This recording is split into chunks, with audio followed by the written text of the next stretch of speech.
100-200 మంది గుండాలు వచ్చిర్రు, పోలీసులు వచ్చిర్రు.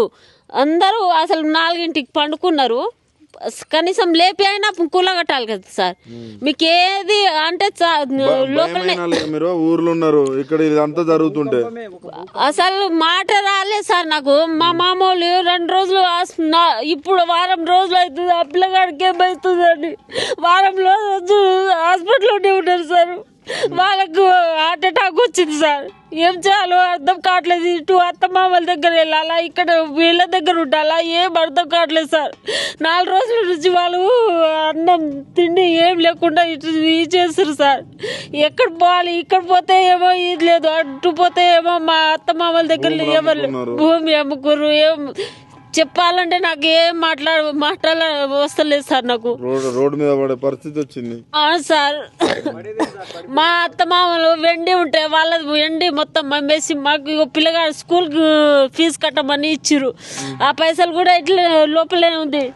ఏం తీయలేదు సార్. ఆయన ఉంగరం బంగారం ఒక 4 రోజులు అవుతుంది. ఉంగరం అవి పెట్టి ఇది చేసుకోవచ్చు ఏదైనా అనుకోని లోపల అన్ని వాళ్ళే తీసురు. బియ్యం బస్తా కూడా దాంట్లోనే ఉండిపోయింది.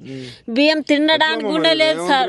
కుటుంబం ఇట్లా చేస్తే ఎట్లా, ఈ పేద కుటుంబాలని ఇట్లా చేస్తే ఎట్లా అంటే ఏం సార్, వాళ్ళ అధికారం ఉంది కాబట్టి వాళ్ళది ఏం పోతలేదు కదా సార్. ఇది పేదవాళ్ళది, వాళ్ళు ఎటైనా చేస్తారు, ఎటైనా చేస్తారు. మనకి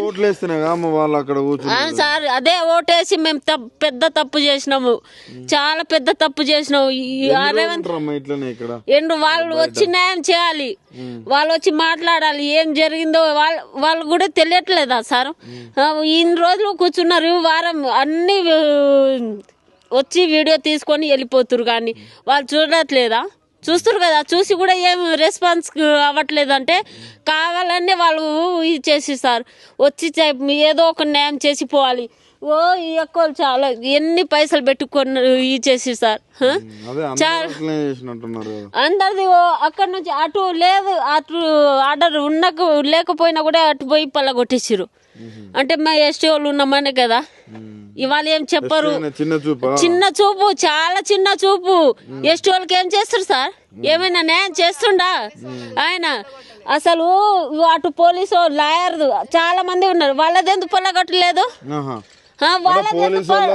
ఈ మొత్తం ఒకటే ఎంచారు కదా సార్, ఈ మొత్తం ఒకటే ఎంచారు. ఈ లైన్ మొత్తం ఎందుకు పొలగొట్టలే?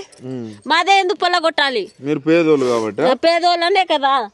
చిన్న చూపి చూసే చేసారు కదా సార్. అదే వాళ్ళ అయితే కూలగొట్టలే, వాళ్ళ ఒక్క కనీసం తాళం చే కూడా పొలగొట్టలే.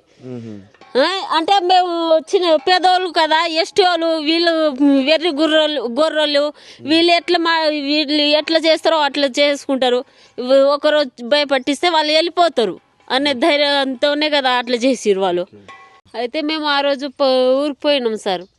ఊరికి పోతే ముందు రోజు పోయినాం మేము ఊరికి పోతే పొద్దునే ఫోన్ వచ్చింది మాకు. మార్నింగ్ 4ంటికే ఫోన్ వచ్చింది.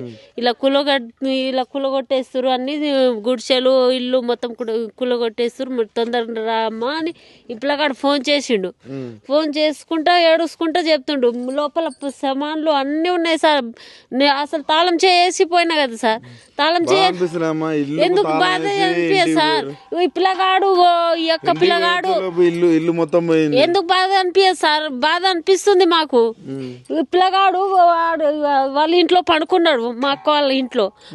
ఈ పిల్లగాడు మా ఇంకో అక్క పిల్లగాడు ముగ్గురం పడుకురు. వాళ్ళని లేపకుండా కూడా కూలగొడుతురు సార్. అక్కనేమో గుంజుకొని వచ్చి మీరు ఇక్కడ నుంచి వెళ్ళిపోండి, మీదేమో అధికారం ఉంది, ఇది మాది భూమి అని వాళ్ళని ఎట్లా పడితే అట్లా కొడుతురంట సార్. అయితే మేము వస్తే ఇది ఇక్కడ మా ప్లేస్ ఉంది అంటే మీరు ఎక్కడి నుంచి వస్తారు అని అసలు రానిస్తలేరు సార్. భూములు ఎవరు గుంజుకోవడానికి ప్రయత్నం చేస్తారు? అసలు వాళ్ళ పేరు నాకు తెలియదు సార్. తిరుపతి రెడ్డి అని చెప్తురు. వచ్చే వాళ్ళందరూ వాళ్ళ పేరే చెప్తురు సార్. తిరుపతి రెడ్డి అంట, ఇంకా 3 ఉన్నారంట. ఆ 3 పేరు మనకు తెలియదు. ఒకటి మాత్రం ఆయన పేరే వినిపిస్తుంది, తిరుపతి రెడ్డి. అవును సార్. గెలిపించి పొరపాటు చేసినాం సార్. గెలిపించి కాంగ్రెస్ పార్టీ వచ్చి మంచిగా చేస్తుందని గెలిపించినాం. కానీ ఏ మంచి చేస్తలే, అటు రైతులు కూడా మంచి చేస్తలే, ఇటేమో పేద రైతులు కూడా అట్లనే చేస్తుండు సార్. ఏం చేస్తుండ ఆయన బొందకన్నీ కులగొట్టి పోయిండు. మంచిగానే పండు. అదే ప్లేస్ లో వాళ్ళ కులగొడితే ఎట్లా అవుతుంది సార్? అదే పేదవాళ్ళు వాళ్ళ ఇంట్లో పోయి కులగొడితే సీరియస్ కాదా? ఇప్పుడు మాకు కులగొట్టి వెళ్ళిపోయారు.